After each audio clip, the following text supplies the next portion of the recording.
Aiden has reached out to us for a second date update, and we're going to do our best to help him out. Hi, Aiden.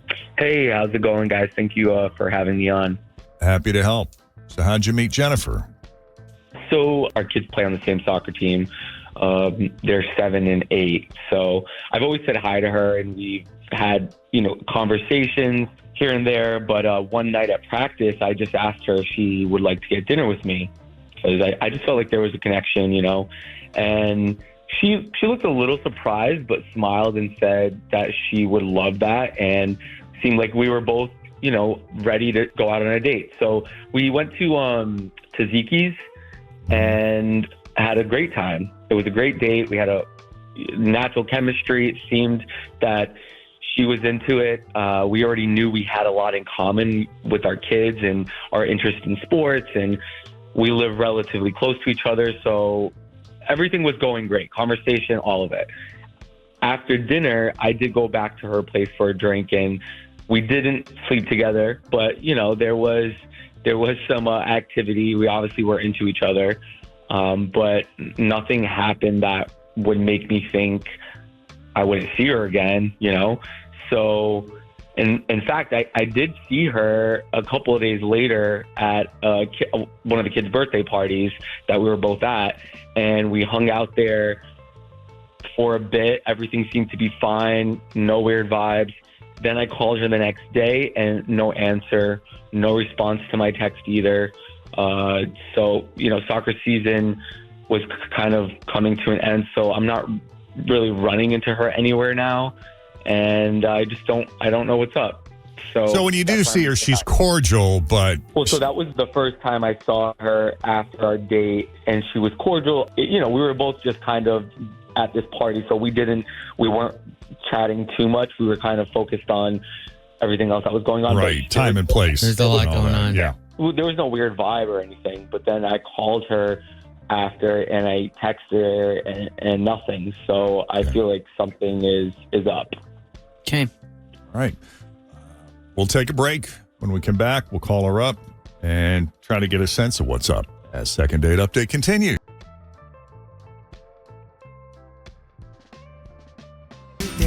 Aiden and Jennifer both have kids on the same soccer team, and he took advantage of an opportunity to ask her out. This is someone that, he's had his eye on for a bit.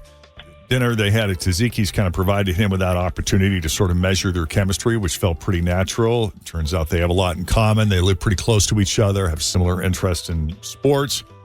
The kids obviously get along. So after the date, they went back to her place, had a drink. That was it. And he's tried to reach out since then to no avail. He's run into her once or twice. I think you mentioned a kid's birthday party. She was there. She was cordial, but really didn't have an opportunity to follow up and ask her out again. Those birthday parties get really crazy. Yeah. There's just chaos. The children running everywhere, and they're screaming. Wasn't the appropriate time. Yeah. But he has tried to reach out multiple times, and she's not responding. So he'd like to know what's going on. And I don't know if there are any additional details you'd like to provide, Aiden. I tried thinking about, if there was anything awkward or anything that I did that could have potentially put her off. But I really can't think of anything. So I'm a bit confused here. All right, let's call her up.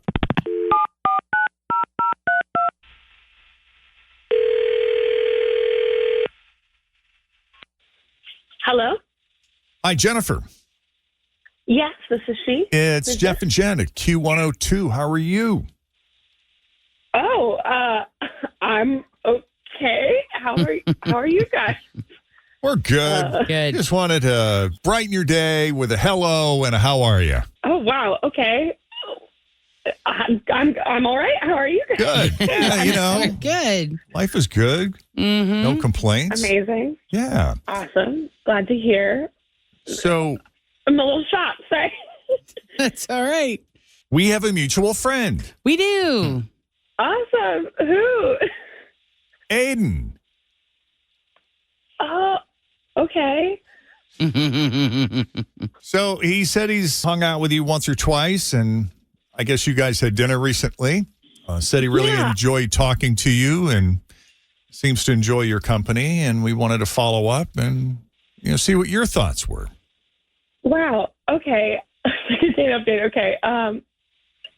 Yeah, I was really starting to get interested in him, and at first I wasn't sure. I mean, I knew him from soccer, and I had also been friendly with his ex, and it was kind of weird, but then it was okay. So our dinner was good, and I thought we might be heading somewhere. And then the next time I saw him, it just kind of killed it for me. What killed it for you? Well, we were at a birthday party for my best friend's son, who is also on the soccer team. And the party was at Dave & Buster's, which is an expensive place to have a party. Yes. And my friend was very specific in the invitation that says, like, bring only the child that is invited, because she didn't want to have to spend all this money on extra kids, siblings. And, well, the first thing that happens is he shows up with all three of his kids. Oh. And Brought them all. All of them. And he offers to pay for nothing. You know, it'd be one thing if he asked ahead of time if it would be okay if they came and he paid for them. And when he showed up, he just cut them loose and didn't keep an eye out for them or take care of them in any way. And it just felt like all of us moms were there ending up watching them and entertaining them the whole time. And I was like, no way. If him and I get together, I'd be taking care of an acre of my own children, right. And then with his on top, without any help. So what was he doing? Was he just sitting there watching TV? Was he off playing games? Was he sitting at the bar? He's just being a typical dad. Yes. It was just like him and the dads were just broing out the whole time and playing games, but not even like with the kids. You know, it's just like, it just baffled me. And I ended up feeling like I was taking care of more kids at the party instead of just kind of relaxing and that is expensive. I had a couple of Jacob's parties there, and yeah, we didn't have a ton of kids, but it gets into the hundreds and hundreds of dollars because you get the cards so they can play the games, because they burn through those like, you know, nobody's business. And you don't want them done in 10 minutes and then just sitting around. You know, they got to keep playing, and then all the food. Oh wow, yeah, right. It just really didn't settle well with me. Yeah. And it killed it for me. Yeah. Let's bring Aiden into the conversation. Aiden, love to get your reaction. I mean, Jennifer, I'm not really sure what you're talking about. I was never told to not bring all my kids, and of course I watched them. I mean, I wasn't smothering them or being a helicopter parent, but my kids are well behaved and they don't need nonstop supervision. So I'm really confused on what you think you saw. Okay, so what I saw was yet another dad not taking care of his kids and expecting all of the moms in the room to pick up the slack. And you should have known about the extra kids. You were holding the invitation in your hand when you walked in, and it's clearly written on the invitation. So did you you're supposed to read that? Right. It's like you obviously knew where to come for the party in time, and it said, like, clearly, please just bring the one child. Yeah. And that's just a huge pet peeve for me. Parents who bring all the kids when only one kid was invited, it's without saying anything or asking if it was okay, just not right, not cool. I mean, okay, I guess I missed that then, but it seemed, you know, there were some other kids there who also had their siblings, so I didn't realize that was an issue. Well, it was the birthday kid's siblings, so that, you know, would make sense. Wow. Clearly not a match. Nope. Yeah. No. I'm good. Yeah. I'll see you at practice, though. No ill feelings, but it's no. Yeah, not a match. All good. All right. Well, we appreciate you taking the call, Jennifer. Thank you for laying it out there for us. Mm-hmm. Yeah, thanks for calling. Yeah. And Aiden, we appreciate you putting yourself out there and coming on Second Date Update.